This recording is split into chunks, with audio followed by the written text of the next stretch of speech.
hello, good afternoon to everyone. Wow, it's so windy. Mas lalong lumamig dahil sa hangin. Grabe, sobrang lamig dito ngayon. As in, malamig talaga siya. Kahit na gaano pa kakapal ang isuot mong damit. Ay, grabe. Ayan, mahangin, no?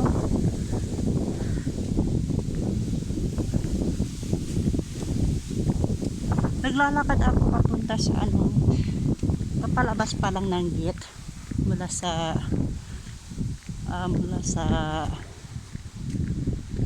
dito tayo dito sa village. Malapit lang ang school ng gusto. Wow, gumagawa sila ng ay, natakot naman ako sa ayan, gumagawa sila ng yero nitong bubong. Ayan.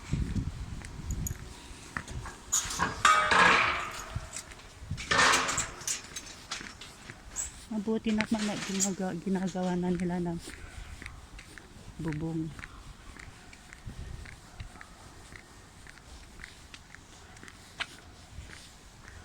Yan, naglalakad pa ako as usual. Dito lang naman, malapit lang, mga 5 minutes. Ayan po si Bahaghari, oh. Nandyan po palagi si Bahaghari.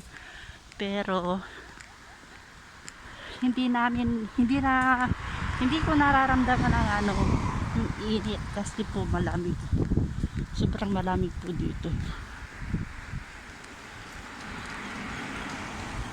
Hindi ka papawisan kahit maglakad ka pa ng kahaba-haba.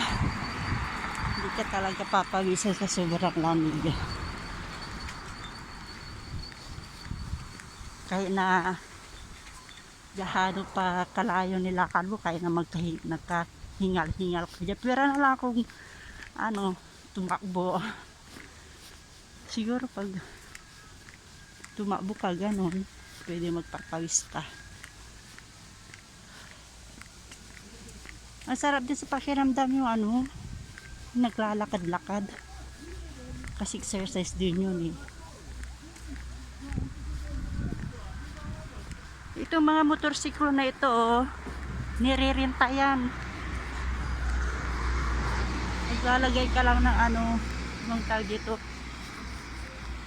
Basta, renta lang siya. Ngayon, kung saan ka nagpunta, kahit iwanan mo kahit saan-saan, okay lang. Kasi hindi mo naman pwedeng yan, itakbo yan eh. Kasi merong yan eh.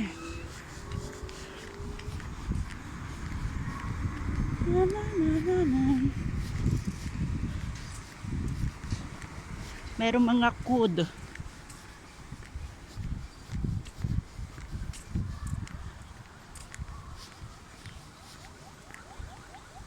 $119.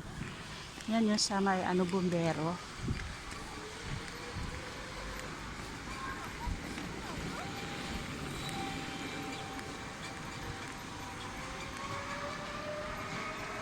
Maluwang, no? Maganda, no?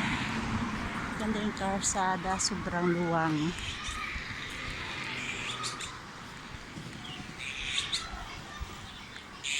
To see you watch again, my love, overseas from coast to coast, to find a place I love the most. Beautiful. Yung parang temple yun, eh. Pero bahay yan. Yan siya, village. Yung mga ganyan na gate. Kala mo kung temple, pero hindi pala temple. Yan, nandito na po ako sa school. Sobrang luwang, no? Saan yung alaga ko? Wala pa.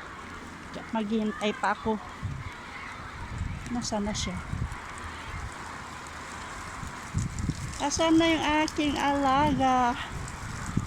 Ayan, kailangan ko maghintay. Ako yung maghihintay.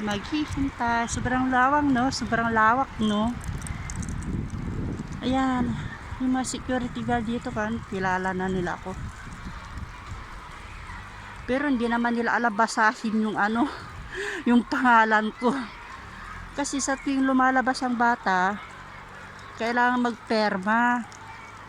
Dati-dati, walang perma-perma. Ngayon, nag-iba na naman yung policy nila.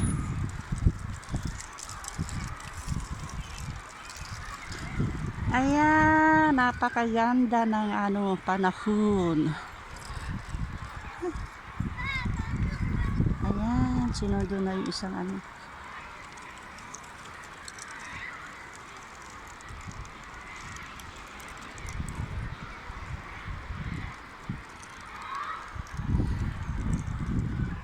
Kapag panahon ng tag-init naman dito, naku, mas grabe din Grabe din, sobrang ano, init. Pero gustong gusto ko kasi yung pinapawisan ako eh. Kapag sobrang mainit, kailangan mo din uminom ng maraming tubig. Kasi palagi ka din nagpapawis, diba? Yan, nagsisidatingan ng mga ano, mga magsusundo sa mga bata. May kotse-kotse. Naalala ko yung pinagtrabahuan ko noon. Kapag ano, kasi wala naman akong gagawin sa bahay. Mayroon namang isang katulong na tagaluto. Kumbaga ako, ang trabaho ko sa bata lang talaga. So kasama ako. Kung saan sila nagpupunta, nandun din ako. Pero ito ngayon, trabaho ko ngayon. Kaya saan sila magpunta ng tatay, hindi ako sumasama. Sa bahay lang ako. Wala naman akong gaanong gawain sa bahay nila, sa sobrang malitong bahay eh. Ang gusto lang kasi ng mga amo ko is ano, ma-maintain ng ano, English itong bata. Kaya kailangan nilang kagaya ko na ano, mag-alaga sa kanya, ganun. Para daw ma-improve niya yung English niya. Tapos sana din yun, may mag-aalaga sa kanya kasi everyday busy sila. Wow, grabe, sobrang lamig. Wala pa yung alaga ko. So hanggang dito na lamang po kasi baka mamaya po lalabas na po siya. Baba na po, paalam. Pakita ko na dyan mukha ko. Ayan. Nakamas po ako, kailangan ko po kasi magmas eh. Dahil sa sobrang lamig. Ayokong sipunin. Ayokong magkasakit. So bye na po.